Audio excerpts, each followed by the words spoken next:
Namibia के खिलाफ भारत का मुकाबला जीत हार का मुकाबला नहीं था भारत के लिए। भारत के लिए मुकाबला था पाकिस्तान और भारत का जो भिड़ंत होने वाला है 15 फरवरी को। उस भिड़ंत से पहले एक प्री प्रैक्टिस शो था भारत के लिए।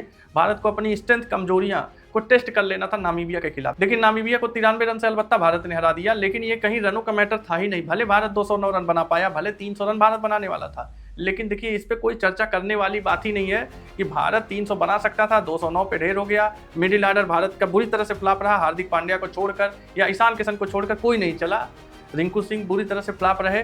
या तो आप जिसके बारे में भी बात कर लीजिए, किसी भी चीज़ों के बारे में बात कर लीजिए, बहुत ज़्यादा मैटर रिजल्ट नहीं करता है। मेन बात करता है परफॉर्मेंस और कुछ चुनिंदा परफॉर्मेंस। तो देखिए कुछ चुनिंदा परफॉर्मेंस में से हम 3 चीज़ों पे बात करेंगे, क्योंकि देखिए भारत पाकिस्तान की जो लड़ाई है वो जीत हार की लड़ाई नहीं है, वर्चस्व की, प्रतिष्ठा की, सम्मान की लड़ाई है भारत के लिए। तो भारत को हर हाल में पाकिस्तान को हराना है, क्योंकि देखिए वर्ल्ड कप 8 मार्च को फाइनल तो बाद में है। सबसे पहले भारत पाकिस्तान का मैच है, वही सबसे बड़ा फाइनल है हम लोगों के लिए। तो उन्हीं सब चीज़ों पे हम यहाँ पे बात करने वाले हैं। तो हम यहाँ 3 चीज़ों पे मेनली बात करेंगे। सबसे पहला संजू सैमसन पे थोड़ी सी डिस्कशन जरूरी है। दूसरा रिंकू सिंह जो फिनिशर है, भारत का स्पिन के खिलाफ खेलना और भारत का स्पिन को खिलवाना, ये सारी चीज़ों पर हम बात करेंगे। तो तीनों पे सबसे पहले हम संजू सैमसन की बात करेंगे। कोई ऐसी बात नहीं था संजू सैमसन आज 0 पे आउट हो जाते तो भारत के लिए बहुत क्षति वाली बात थी, क्योंकि सबको पता था संजू सैमसन इसलिए आए हैं क्योंकि अभिषेक शर्मा को या ईशान किशन दोनों में से कोई एक फिट नहीं हो, तो संजू सैमसन को एक तरह से स्टेपनी के तौर पे अब भारत यूज कर रहा है। पूरे वर्ल्ड कप में ही होने वाला है। नामीबिया हो गया, छोटे दिन में नीदरलैंड हो गया, हो सकता है उस दिन भी संजू सैमसन को मौका मिल जाए। लेकिन शायद अब भारत की स्थिति ये हो गई है संजू सैमसन के केस में कि नीदरलैंड जैसे मुकाबलों में भी संजू सैमसन को खिलाने से बचेगी, क्योंकि भारत जो अपनी फुल स्ट्रेंथ है, जो टॉप स्क्वाड 11 लोगों की है, उसके साथ भारत कोई छेड़छाड़ नहीं करना चाहता अनटिल अनलेस कोई उसमें से चोटिल ना हो जाए। तो ईशान किशन और अभिषेक शर्मा ही हैं।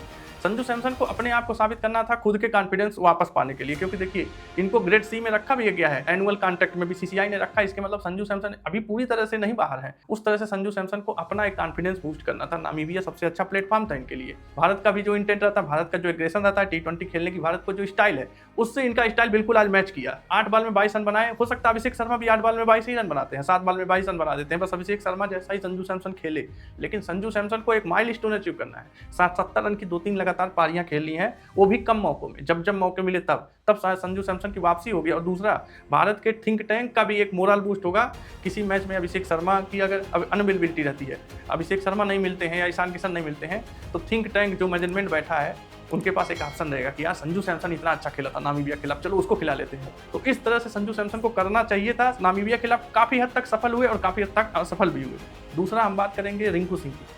देखिए रिंकू सिंह एक लेजिटमेंट फिनिशर है। देखिए रिंकू सिंह बतौर फिनिशर ही खेलते हैं, ना तो रिंकू सिंह बतौर स्पिनर खेलते हैं, ना तो ये विकेट कीपिंग करते हैं। तो बतौर फिनिशर ये खेल रहे हैं, तो इनकी वो जिम्मेदारी है। ऐसा मैं नहीं कह रहा हूँ कि रिंकू सिंह आज 6 बॉल पे 1 रन बना दिए नामीबिया के खिलाफ, तभी रिंकू सिंह बहुत बेकार है, इनको नहीं आता है खेलने। बिल्कुल रिंकू सिंह के स्किल पे कभी हम डाउट नहीं कर रहे हैं, लेकिन रिंकू सिंह को जो प्रेशर में जाके जिस तरह से फिनिश करना है, जब शिवम दुबे को रन आउट करा दिए, पहली बाल पे आए और शिवम दुबे को वापस करा दिए, 20वें ओवर के 3 बाल पे आउट हो जाते हैं और 1 भी रन नहीं बनाते हैं। 6 बाल पे रिंकू सिंह 1 रन बनाते हैं, वो भी डेथ ओवर में, लास्ट में जब भारत को चौके छक्के चाहिए। रिंकू सिंह के बल्ले से 1 रन नहीं निकल रहा था।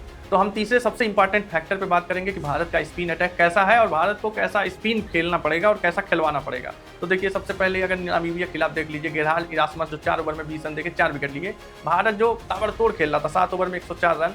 जैसे ही इरास्मस बॉलिंग करने आते हैं, भारत वहीं फंसता चला जाता है। ईशान किशन से लेकर रिंकू सिंह तक फंसते हैं, सारे बैट्समैन फंसते हैं। ये देखिए ये आलम है, 20 ओवर का खेल है, बहुत छोटा होता है। ऐसा नहीं है कि 50 ओवर है, बीच में मिडिल ओवर में आप सही कर लोगे। तो ये चीज़ें भारत को परेशान करेगी, क्योंकि पाकिस्तान का सबसे मजबूत हथियार इस समय अगर देखा जाए तो उनका स्विंग बॉलिंग नहीं है, उनका स्पिन है सबसे बड़ा हथियार, और कोलंबो में मैच हो रहा है। और अगर स्पिनिंग ट्रैक भारत को मिल गया तो सबसे ज़्यादा भारत ही स्पिन में फंसता है खेलने में। तो उस तरह से भारत को इन सब चीज़ों पे देखना पड़ेगा, नामीबिया से सीख लेना पड़ेगा, इसको जल्दी फिक्स करना पड़ेगा। लेकिन फिलहाल जो स्थिति है, जो परिस्थितियों की मांग है, जिस तरह से पिच की कंडीशन है और जिस तरह से अपोनेंट है, उस हिसाब से बेस्ट प्लेइंग 11 क्या हो सकता है, उस हिसाब से भारत को खिलाना पड़ेगा। बहरहाल देखिए 15 तारीख का मैच भारत के लिए सिर्फ जीतना नहीं है, प्रतिष्ठा, मान सम्मान, वर्चस्व की लड़ाई भी है। तो भारत को वर्ल्ड कप का फाइनल तो बाद में जीतना है, सबसे पहले 15 फरवरी पाकिस्तान को हराना है। तो इस बारे में आपका क्या कहना है? कौन सा भारत का सबसे बड़ा कमजोरी अभी दिख रहा है जो भारत को पाकिस्तान के खिलाफ परेशान कर सकती है? कमेंट में आप बताइएगा, और आपको वीडियो पसंद आए तो चैनल को सब्सक्राइब जरूर करिए। जय हिंद।